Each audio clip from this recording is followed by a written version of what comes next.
Nous accueillons le député de la première circonscription et membre de la délégation loyaliste dans ces négociations institutionnelles. Bonsoir Nicolas Metzdorf. Bonsoir. Merci d'être avec nous. Avant de parler du fond, une première réaction peut-être à ces paroles de Calédoniens déçus après l'échec de ces négociations à Bourail. Qu'avez-vous envie de leur dire ce soir? Je partage ce qu'ont dit les chefs d'entreprise et les salariés. L'économie ne fonctionne que s'il y a une stabilité politique. Or, ce qu'on nous a proposé, ce que l'État a proposé, c'est une déstabilisation de la Nouvelle-Calédonie. C'est-à-dire qu'on allait basculer dans l'indépendance association et dans l'indépendance. Et donc, à partir du moment où on bascule dans une forme d'indépendance, je ne crois pas qu'il y ait de confiance. Au contraire, on a une dépréciation des biens immobiliers, on a un manque de confiance dans l'investissement. Donc la situation aurait été bien pire qu'aujourd'hui. Alors, il faut un accord, évidemment, c'est notre objectif premier, mais il faut un bon accord. Un bon accord pour relancer l'économie. Un mauvais accord, lui, est néfaste. Alors c'est ce que vous avez dit, effectivement, en conférence de presse. On a évité le chaos avec le projet du ministre. Alors, qu'est-ce qui, selon vous, rendait ce projet dangereux pour la Nouvelle-Calédonie?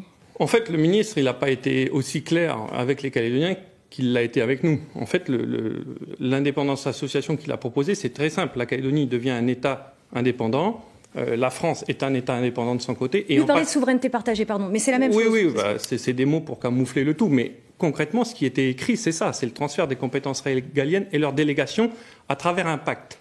Et donc, ce pacte, il peut être dénoncé par un des deux États indépendants. C'est-à-dire que si nous, on récupère les compétences régaliennes, qu'on les retransfère à la France, on peut très bien décider un jour de les reprendre unilatéralement sans que la France ait son mot à dire. Ça voudrait dire que si on a un jour un gouvernement indépendantiste très dur, très radical, il décide du jour au lendemain que la Calédonie, finalement, a la compétence défense, a la compétence monnaie, a la compétence justice. Je ne crois pas que ça rassure beaucoup les investisseurs. Donc, selon vous, c'est une sortie déguisée de la République. Maintenant que la position de l'État est clarifiée avec cette préférence pour donc la souveraineté partagée, quelle est, selon vous, la marge de manœuvre possible? Comment est-ce que vous envisagez la suite des discussions avec l'État et les indépendantistes? Je crois que c'est la solution préférée de Manuel Valls. Je ne crois pas que ce soit la solution préférée de l'État parce que l'État, il est plus global que ça. Il y a le président de la République, il y a d'autres ministres. Donc on a bien vu que ce n'était pas aussi clair que ça. Maintenant, moi, ce que je veux dire, c'est qu'il y a une rupture de confiance avec Manuel Valls. Mais il n'y a pas de rupture de notre côté, de volonté de dialoguer avec les indépendantistes et de continuer à rechercher un éventuel accord. Je pense qu'il faut qu'on parle de la tenue des élections provinciales pour qu'elles se déroulent dans de bonnes conditions.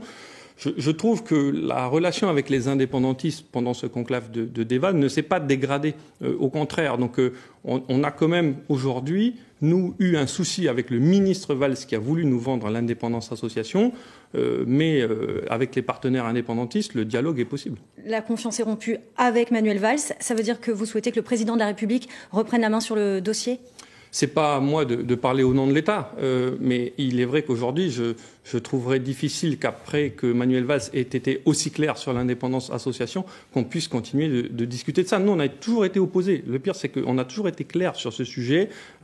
Manuel Valls ne pouvait aller qu'à l'échec sur ce projet. Il a annoncé en tout cas qu'il convoquerait les élections provinciales d'ici la fin de l'année en l'absence d'accord, a priori dans les conditions actuelles, c'est-à-dire avec un corps électoral gelé.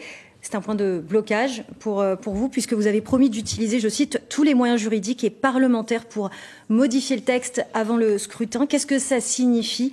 Est-ce que jusqu'où va aller ce bras de fer? C'est pas un bras de fer. Vous savez, le dégel du corps électoral, alors déjà, c'est une nécessité démocratique, on l'a suffisamment dit, mais comme il a été combattu par la violence, si on recule sur le dégel du corps électoral, finalement, on donne une victoire à la violence politique.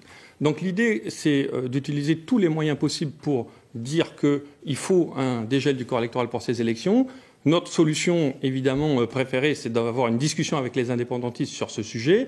Ensuite, s'il y a un blocage avec les leaders indépendantistes, il y a la discussion politique avec l'État. Et enfin, dernier moyen, il y a les recours juridiques au Conseil d'État et à la Cour européenne des droits de l'homme.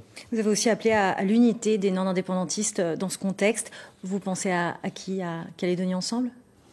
Je crois que tous ceux qui défendent en fait la Nouvelle-Calédonie dans la France, pas avec la France, dans la France, doivent s'unir parce que si Manuel Valls a perdu une bataille, l'indépendance association, elle, est toujours vivante dans les esprits de certains Parisiens depuis Edgar Pisani. Et tant qu'on n'a pas réglé en fait la problématique du statut de la Nouvelle-Calédonie et que le risque d'indépendance est toujours là, il faut que les non-indépendantistes soient le plus unis possible. Si on avait trouvé un statut politique, donc on se projetait dans une Nouvelle-Calédonie avec un statut définitif, on pouvait retrouver nos différences, c'est-à-dire un peu plus de social, un peu plus d'économie, un peu plus d'environnement pour les uns et pour les autres. Mais tant qu'on est sur cette matrice avec ou dans la France, il faut que les partisans de la France soient le plus unis possible. Merci Nicolas Metzdorf d'avoir été avec nous ce soir. Beaucoup. Merci de nous avoir livré votre vision sur la situation politique du pays.